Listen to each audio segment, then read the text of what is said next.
قریب ہے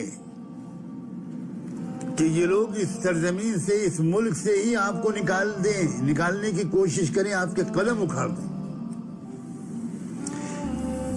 وَإِذَا لَا يَلْبَسُونَ خِلَافَكَ إِلَّا قَلِيلًا. لیکن اس وقت کیا ہوگا سن لو، وہ نہیں ہوگا جو وہ سوچ رہے ہیں، ہوگا اس کے الٹا. اس لیے ہوگا کیا، وہی لوگ اس ملک میں ٹھہر نہیں پائیں گے جس ملک سے نکالنے کی وہ کوشش کر رہے ہیں. مسلمانان ہند کے لیے قرآن کا پیغام ہے، اور یہ سمجھیے کہ یہ صرف ماضی کی داستان نہیں ہے. یہ اللہ تعالیٰ ہم کو بتا رہا ہے کہ ہمیں کس طرح ثابت قدم رہنا ہے، کس قدر ہم کو مضبوطی کے ساتھ.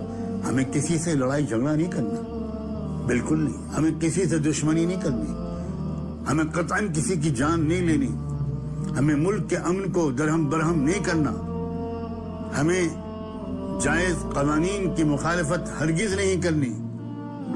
ہم کو تمام تہذیب و تمدن کے تقاضوں پر عمل کرنا ہے، ہم قانون کے پابند رہنا ہے، ہم کو ہر شخص کی جان و مال کا خود محافظ بننا ہے.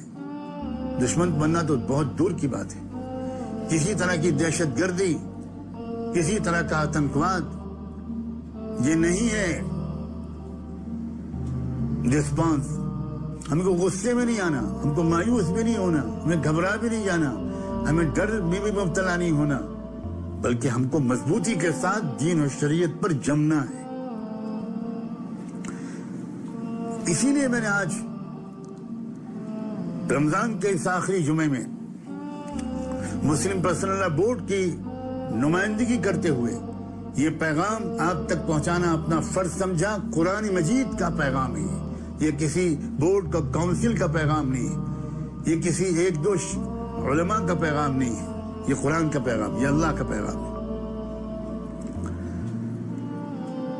اس کے بعد جو آیت اللہ تعالیٰ نے فرمائی ہے، ارشاد فرمایا، میں وہ بھی پڑھتا ہوں، اس کا جوڑ ہے اس سے. اس کے بعد اللہ نے فرمایا، اقم الصلاۃ لدلوک الشمس الی غسق اللیل وقرآن الفجر ان قرآن الفجر کان مشہودا. فرمایا اب اللہ کے رسول کو خطاب جاری ہے، اقم الصلاۃ لدلوک الشمس الی غسق اللیل، نماز ادا کیجئے، خوب جی لگا کر نماز پڑھیے، سورج کے زوال کے بعد سے لے کر رات کے اندھیرے ہونے تک.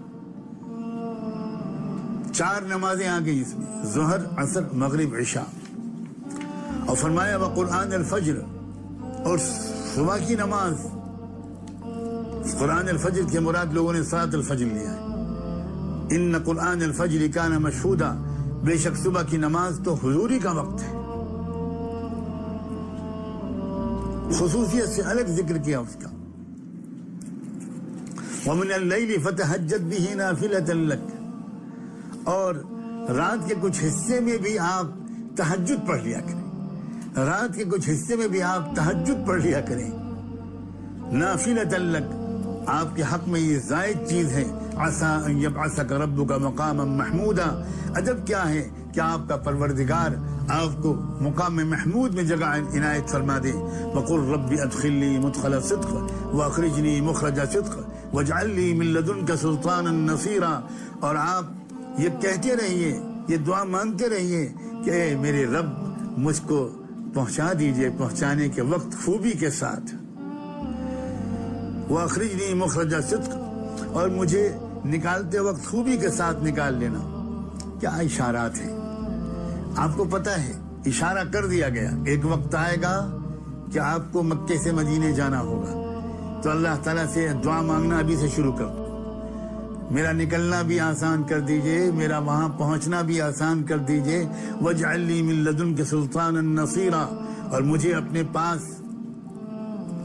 آپ غلبہ دے دیجئے اپنی نصرت کے ساتھ ملا ہوا. اللہ اکبر. مجھ کو ایک مضبوط طاقت کی مدد عطا کر دیجئے. سلطان النصیرہ ایک دعا ہے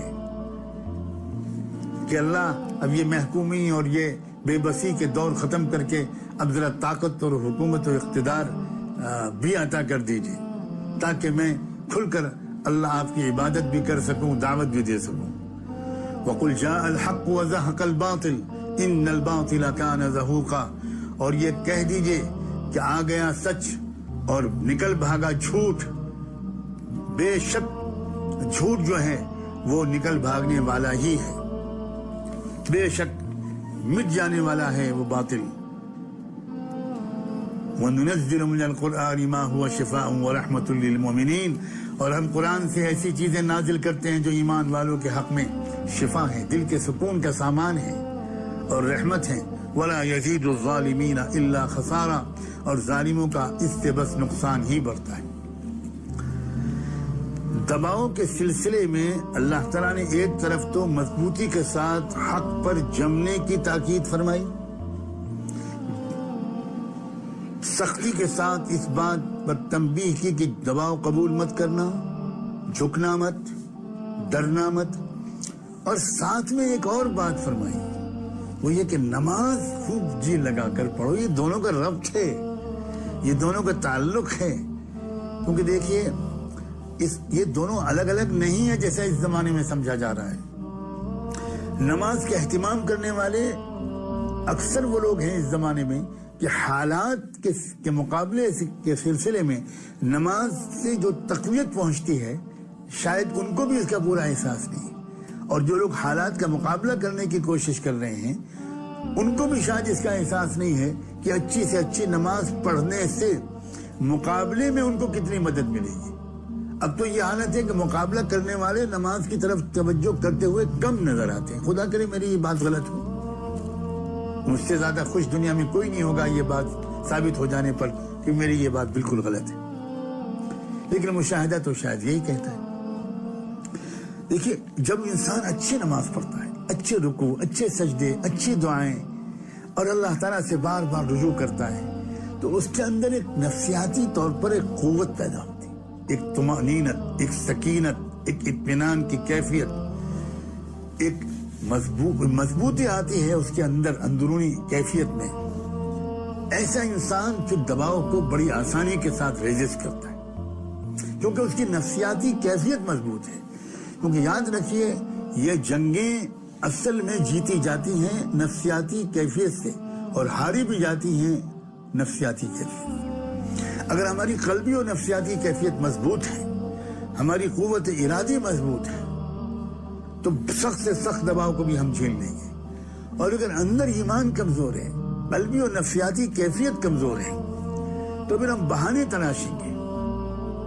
ذہین آدمی تو دلیلیں دے ہی دیتا ہے۔ تو یہ اس دباؤ کے بیان کیا گیا اور یہ بتا کر کیا گیا کہ محمد ہم جانتے ہیں کہ تم پر کتنا دباؤ ہے، اور اگر ہم نے ہی تم کو مضبوطی نہ دی ہوتی تو پھر تو تم بھی کہیں نہ کہیں کچھ مائل ہو جاتی۔ لقد کدت ترکنوا، اللہ اکبر، یعنی مائل تم نہیں ہوئے، قریب تھا کہ مائل ہو جاتے۔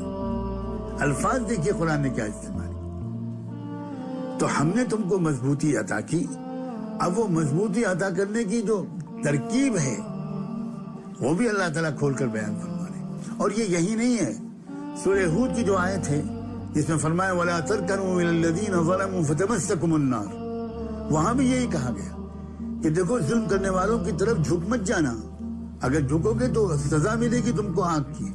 اور آگے پھر اس کے بعد فرمایا أَقِمِ الصَّلَاةَ طَرَفَيِ النَّهَارِ وَزُلَفًا مِنَ اللَّيْلِ۔ یہ کیا ہے؟ یہ دباؤ کا ذکر وہاں بھی ہے سورہ ہود میں، اور یہ کہا گیا کہ منع کیا گیا ہرگز ہرگز ان ظلم کرنے والوں اور شرک و کفر کرنے والوں کی طرف جھک مت جانا۔ اور وہاں جب یہ ہدایت دی گئی کہ جھک مت جانا، مائل مت ہو جانا، تو پھر آگے کہا گیا اقم الصلاۃ طرفی النہار وزلفا من اللیل، پھر وہاں پانچوں قسم کے اوقات کی طرف اشارہ کر دیا گیا، نماز پڑھو۔ آج نماز کا اس اجتماعی اور سماجی اور سیاسی چیلنجز جو ہمارے اوپر ہیں، ان دونوں کا جوڑ امت میں سمجھنے والے کم ہو گئے ہیں۔ اس رمضان میں اب اللہ تعالیٰ سے جو باقی لمحات بچے ہیں، اس میں اللہ تعالیٰ سے یہ وعدہ کریں کہ اب ہم ان دونوں شعبوں میں، انفرادی نیکیوں میں، عبادات میں اور اجتماعی طور پر عزیمت اور استقامت کا راستہ اختیار کرنے میں تہذیبی یلغار کے مقابلے میں جمنے میں کوئی فرق نہیں کریں گے۔ دیکھیے قوموں کے اوپر یہ حالات آتے ہیں، اور میں ایک اشارہ کر دوں کہ یہ حالات اب بہت دن ہو گئے کہ لوگ غلط فہمیوں میں رہے۔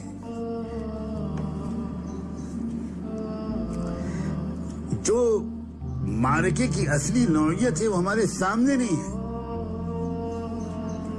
ہم اس کو ایک سیاسی اور پتہ نہیں کس کس قسم کی لڑائی سمجھ رہے ہیں۔ بھائی یہ سیدھا سیدھا توحید و شرک کا مسئلہ ہے، یہ کفر و اسلام کا مسئلہ ہے۔ ہمارا اصل مسئلہ یہ ہے دین اور شریعت سے ہمارا تعلق رہے گا کہ نہیں رہے گا۔ یہ کتنی سنگین بات ہے۔ اللہ کے پیغمبر حضرت یعقوب علیہ السلام کے بارے میں اللہ تعالیٰ نے قرآن میں بیان فرمایا، ام کنتم شہداء اذ حضر یعقوب الموت اذ قال لبنیہ ما تعبدون من بعدی۔ انتقال کا وقت ہے یعقوب علیہ السلام کا، آخری وقت ہے، اور ان کے بچے، ان کے بچیاں، ان کے پوتے پوتیاں، نواسے نواسیاں، کنبہ کھڑا ہے ان کے آس پاس۔ ذرا تصور کیجئے کہ گھر کا کوئی خاندان کا بزرگ آخری سانسیں لے رہا ہے اور ہم اس کے پاس کھڑے ہوئے ہاتھ باندھے حضرت کے ساتھ دیکھ رہے ہیں، بے بس ہیں بالکل۔ اچانک وہ آنکھ کھلتا ہے وہ بزرگ خاندان، اور اس کے ہونٹ ہلتے ہیں، سب لوگ کان رکھ دیتے ہیں کہ دادا جان، نانا جان، ابا جان کیا فرما رہے ہیں، اس آخری وقت میں کیا کہہ رہے ہیں۔ تو آواز آتی ہے ما تعبدون من بعدی، میرے بچوں یہ بتاؤ میں تو دنیا سے جا رہا ہوں، بس یہ بتاؤ کہ تم میرے بعد کس کی عبادت کرو گے، کس کی عبادت کرو گے، بتاؤ تم مجھے، میری خبر میں پیٹ نہیں لگے گی جب تک میں تمہاری زبان سے جواب نہیں سن لوں گا، جلدی بولو۔ تو اس وقت بچے تکلف نہیں کرتے، رونا پیٹنا نہیں بچاتے، وہ جانتے ہیں اپنے باپ کو، اپنے دادا اور نانا کو وہ جانتے، چنانچہ وہ فوراً کہتے ہیں نعبد الہک و الہ آبائک ابراہیم و اسماعیل و اسحاق الہ واحد ونحن لہ مسلمون۔ ابا جان، دادا جان، نانا جان، مطمئن رہیے، جس خدا سے آپ نے وحدہ لا شریک ہمارا رشتہ جوڑا ہے اور ہمارا تعارف کرایا ہے، ہم صرف اسی کے بندے بن کر رہیں گے، ہم اس کے ساتھ کبھی کسی کو شریک نہیں کریں گے، اس کے سوا کسی کے سامنے سر نہیں جھکائیں گے۔ اللہ اکبر۔ بالکل یہی صورتحال اس وقت ہے۔ ما تعبدون من بعدی، آج مجھے یاد آ رہے ہیں قائد، مرشد، مخدوم، مفکر، کیا کہوں میں ان کو، حضرت مولانا سید ابو الحسن علی ندوی رحمۃ اللہ علیہ۔ انہوں نے تو یہاں تک کہہ دیا تھا اسی مضمون کو بیان کرتے ہوئے کہ میرا دل چاہتا ہے کہ تم سب لوگ خوبصورت تحریر میں لکھو ما تعبدون من بعدی، اور اس کو اپنے کمرے میں لگا لو، تاکہ روز جب تمہاری 10 مرتبہ آنکھ لگے، اس پر نظر پڑے، تو تم کو یاد آئے کہ کوئی پوچھ رہا ہے کہ تم کس کی عبادت کرو گے۔ اس ملک میں ایک مسئلہ اصل یہ ہے، 2-4 سیٹوں کا مسئلہ نہیں ہے، فلاں پارٹی آئے فلاں پارٹی آئے، یہ مسئلہ بھی نہیں ہے۔ اصل مسئلہ ہے ما تعبدون من بعدی، کس کی بندگی تم کو کرنا ہے۔ اور میں عرض کر رہا ہوں، اچھا ہے کہ یہ کھل کر اصل لڑائی اب سامنے آئی ہے، میرے اشارے کو سمجھیے۔ پچھلے دور میں جو لوگ شرک و کفر کی محاذ کی قیادت کر رہے تھے، وہ ذرا دستانے پہن کر غلاف میں اس کو چھپا کر اپنے باتیں کہتے تھے، وہ سیدھے سیدھے ما تعبدون من بعدی کو چیلنج نہیں کرتے تھے۔ لیکن مقام شکر ہے یہ کہ اب وہ لوگ ہیں جو صاف صاف کہہ رہے ہیں کہ تم کو ہندو بننا ہوگا، تم کو یہ ہونا ہوگا اور وہ کرنا ہوگا اور یہ ماننا ہوگا۔ اے مسلمانان ہند، بغیر کسی دشمنی کے، بغیر کسی منفی جذبات کے، مگر پوری قوت ارادی کے ساتھ ہم کو جواب دینا ہے کہ ہم راضی ہیں اللہ کو اپنا رب بنا کر، رضینا باللہ ربا وبالاسلام دینا، اور اسلام کو اپنا دین بنا کر ہم دل سے خوش ہیں، وبمحمد صلی اللہ علیہ وآلہ وسلم نبیا ورسولا، اور ہم محمد رسول اللہ کو اپنا نبی و رسول بنا کر خوش ہیں۔ اور تم سے بھی کہتے ہیں تمہارا بھلا اسی میں ہے، تم پلیز غصے کی اور تکبر کی نفسیات سے ہٹ کر ذرا خالی ذہن ہو کر سوچو تو، ہم کو اپنے سے بات کرنے کا موقع دو، ایک غور و فکر کا ماحول تو بناؤ، ایک کھلا ماحول تو بناؤ۔ ایک آزادی رائے کا ماحول تو قائم کرو کہ لوگ کھلی فضا میں ذرا کوئی بات پر غور کر سکیں. لیہلک من لیحیا من حی عن بینہ لیہلک من ہلک عن بینہ ویحیا من حی عن بینہ. جو بات ہو وہ تمناؤں کی بنیاد پر نہ ہو بلکہ ثبوت اور دلیل کی بنیاد پر ہو. میں امید کرتا ہوں کہ رمضان مبارک میں قرآن کا یہ پیغام صاف لفظوں میں آپ تک پہنچا ہوگا. اللہ تبارک و تعالی ہم سب کو استقامت نصیب فرمائے. استقامت کے ساتھ ہم کو صبر و تحمل بھی عطا فرمائے. اچھی سے اچھی نمازیں پڑھ کر رکوع و سجدے کر کے اور عبادات پر خوب محنت کر کے اپنی قلبی اور نفسیاتی کیفیت کو ہم اتنا مضبوط کر لیں کہ ہم کسی دباؤ کو قبول نہ کریں, گھبرا نہ جائیں, مایوس نہ ہو جائیں, ڈر نہ جائیں, دب نہ جائیں, جھک نہ جائیں. اللہ تعالی ہم کو یہ قوت عطا فرمائے. وآخر دعوانا ان الحمد للہ رب العالمین. دعا کر لیجیے.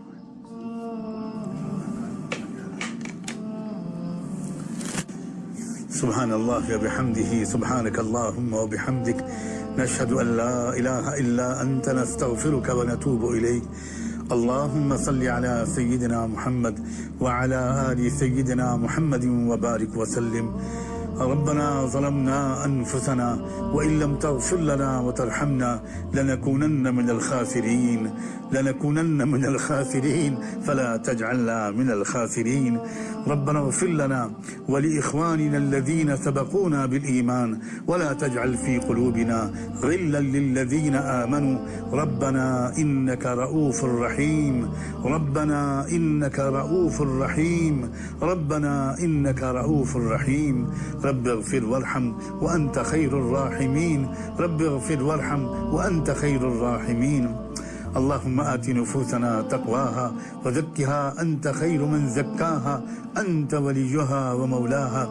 اللهم يا مقلب القلوب ثبت قلوبنا على دينك ثبت قلوبنا على دينك ثبت قلوبنا على ملة رسولك ثبت قلوبنا على ملة رسولك. اللہ ہم آپ کے بندے اور آپ کی بندیاں آپ کے حضور میں حاضر ہیں. اے رب کریم, اے اللہ, ماہ مبارک کہ آخری ساعتیں بچی ہیں, جمعے کا مبارک دن ہے.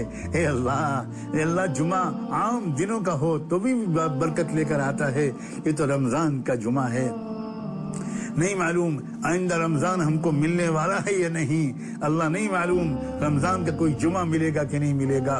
اے رب کریم, رمضان کی خیرات عطا فرما, جمعے کی خیرات عطا فرما. اللہ مغفرت نصیب فرما. اللہ ہمارے گناہوں کو معاف فرما. اے اللہ, رمضان کے جمعے کے اندر تو اے اللہ فقیروں کی, مانگنے والوں کی بھیڑ مسجدوں پر لگا کرتی تھی. امید ہوتی تھی ان کو کہ یہ تو جمعہ ہے اور وہ بھی رمضان کا جمعہ ہے اور وہ بھی آخری جمعہ ہے. آج تو یقیناً خوب دل کھول کر لوگ خیرات کریں گے اور میرے بچوں کے بھی کچھ انتظام ہو جائے گا. اے رب کریم, اے اللہ, مسجدوں کے دروازے تو ہماری شامت اعمال سے بند ہو گئے. ہم آج جمعے میں, رمضان کے اس آخری جمعے میں آپ کے دربار کے بھکاری بن کر حاضر ہوئے ہیں. اے رب کریم, اے اللہ, ہمیں مغفرت نصیب فرما, ہمارے گناہوں کو معاف فرما, ہمیں تقوی عطا فرما, ہمیں استقامت نصیب فرما, ہمیں اخلاص نصیب فرما. کفر و شرک کے ہر طرح کے دباؤ کو اے اللہ جھیل لینے کی طاقت نصیب فرما. اے اللہ, ہمارے قدموں کو ڈگمگانے سے بچا لیجئے. اللہ, ہمارے قدموں کو ڈگمگانے سے بچا لیجئے. اللہ, ہم کو حکمت بھی عطا فرما اور ہم کو ہمت بھی عطا فرما. اے رب کریم, اے اللہ, دنیا اور آخرت کی بھلائی کے ہم آپ سے سائل ہیں, بھکاری ہیں. اے اللہ, آپ نے فرمایا ہے انما الصدقات للفقراء. اللہ, ہم فقیر ہیں, ہم صدقہ مانگنے آئے ہیں, خیرات مانگنے آئے ہیں. اے اللہ, دنیا اور آخرت کی بھلائیاں آج ہم کو عطا فرما دیجئے اور اپنے ہر طرح کے عذاب سے ہم سب کو بچا لیجئے. تمام فتنوں سے ہماری حفاظت فرما, تمام فتنوں سے ہماری حفاظت فرما.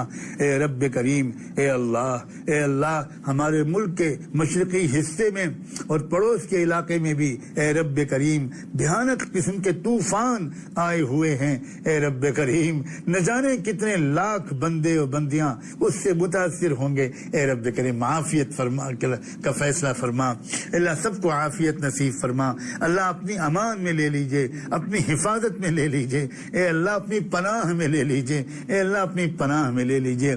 اور اے اللہ ایک گزارش اور ہے، اے اللہ مسلسل پچھلے مہینوں میں اے اللہ ایک کے بعد ایک علماء صالحین آپ کی خدمت میں حاضر ہوئے، اور ابھی چند دن پہلے، ابھی 2-3 دن پہلے کی بات ہے کہ استاد الاساتذہ بہت بڑے عالم اور محسن حضرت مولانا مفتی سعید صاحب پالن پوری بھی آپ کی خدمت میں حاضر ہو گئے۔